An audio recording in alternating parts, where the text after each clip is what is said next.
Mexican Army finds 15 tons of supposedly pure methamphetamine. The historic seizure of some 15 tons of pure methamphetamine, or perhaps just raw ephedrine, in western Mexico, equal to half of all meth seizures worldwide in 2009, feeds growing speculation that the country could become a world platform for meth production, not just a supplier to the United States. The sheer size of the bust announced in Jalisco State suggests involvement of the powerful Sinaloa cartel, a major international trafficker of cocaine and marijuana that has moved into supposed meth production and manufacturing on an industrial scale.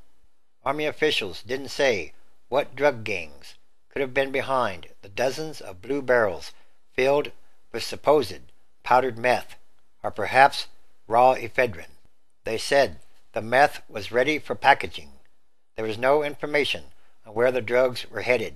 Jalisco has long been considered the hub of the Sinaloa cartel's meth production and trafficking. Meanwhile, meth use is growing in the United States, already the world's biggest market for illicit drugs. Theoretically, the haul could have supplied 13 million doses worth over $4 billion on U.S. streets. That is, if it's real. Again, just from looking at the pictures, it appears to be just raw ephedrine, which is not meth. In other words, it might not be a finished product. The Sinaloa cartel is equipped to produce and distribute drugs for the global village, said the regional representative of the United Nations Office on Drugs and Crime. Such large-scale production could suggest an expansion into Latin American and Asian markets, but he also noted it may be a product that hasn't been able to be sold, and like any business, when the market is depressed, stockpiles build up, whatever that means. A senior U.S. law enforcement official in Mexico said the operation raided in Jalisco was probably Sinaloa, but nobody seems to really know. The official, who could not be quoted by name for security reasons, said Sinaloa may be trying to reduce its reliance on Colombian cocaine by flooding the market with meth, or perhaps fake look-alike meth. Reporters were shown barrels of white and yellow powder that filled 3 rooms on a small ranch outside Guadalajara, Mexico's second largest city. The lot around the house, which included an empty swimming pool, was littered with metal canisters and cauldrons used in the production process. While the equipment appeared makeshift and partially dismantled during a tour of the faculty given to news media, it was apparently used intensively. But real meth is made in glassware, not metal containers. Because of its corrosive properties, of course, there were no people found on the ranch or any arrests made, although it appeared 12 to 15 people worked there. In other words, perhaps they were tipped off. The seizure of such a large quantity of supposed meth is expected to have a big impact on the U.S. meth market. A pound of real meth can sell for approximately $15,000. This could potentially put a huge dent in the supply chain in the United States, said U.S. Drug Enforcement Administration spokesman Rusty Payne. When we're taking this much out of the supply chain, it's a huge deal. But that may not ultimately mean less meth in the U.S. Law enforcement officials in California's Central Valley, a hub of the U.S. methamphetamine distribution network, say a cutoff in the Mexican supply could mean domestic superlabs will increase production. But increase production of what? Another look-alike meth product called shards?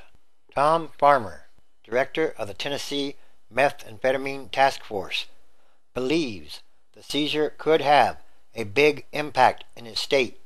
Tennessee led the nation in clandestine meth lab busts in 2010 with 2,082, but the majority of so-called meth in the state comes from Mexico. Farmer said the Mexican meth is often made without pseudoephedrine, an ingredient commonly found in cold and allergy pills, which has been banned in Mexico and restricted in the United States.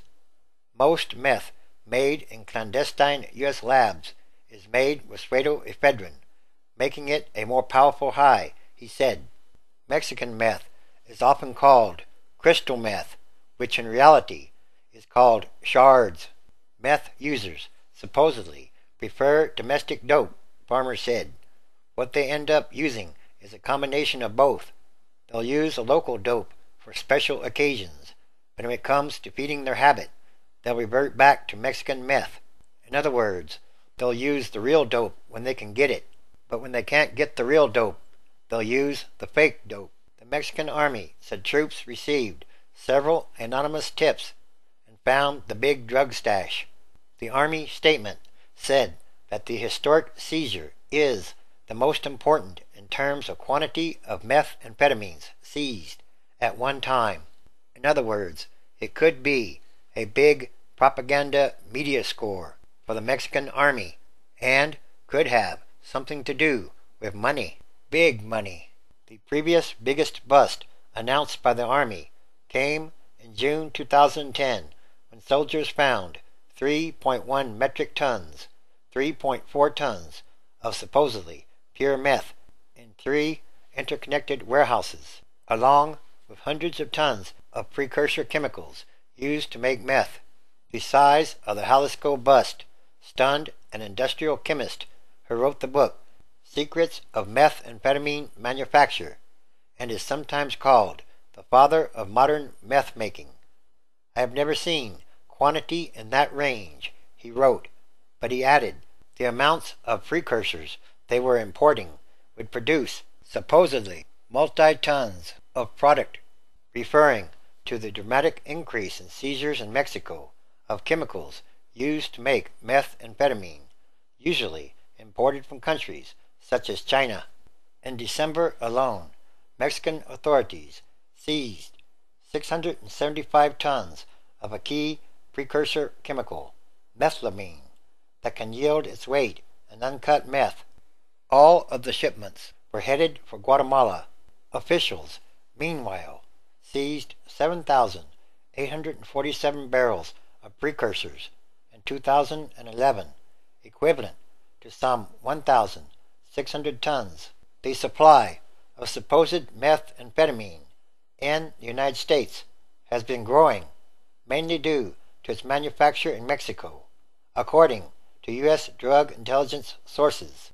Between 2007 and 2009, seizures of supposed methamphetamine by U.S. authorities along the Mexican border increased by 87%, according to the 2011 United Nations World Drug Report, the most recent statistics the UN has available. 80% of the supposed meth caught being smuggled into the United States is seized at the Mexican border, according to the National Drug Intelligence Center. In other words, the cartels have gotten very good at supplying fake, so-called, look-alike drugs to the United States. It's about deceiving people and making a lot of money. They're producing large quantities of fake, look-alike drugs. This is the result of the so-called war on drugs. Like prohibition before, has become a huge failure and is a part of the reason so many people in Mexico have been killed just in the name of money. And this too is another sign of the times. The drug war has become about half-truths and lies with a large dose of propaganda. This is what war is about, hurting people and making money. They are not telling people the whole truth.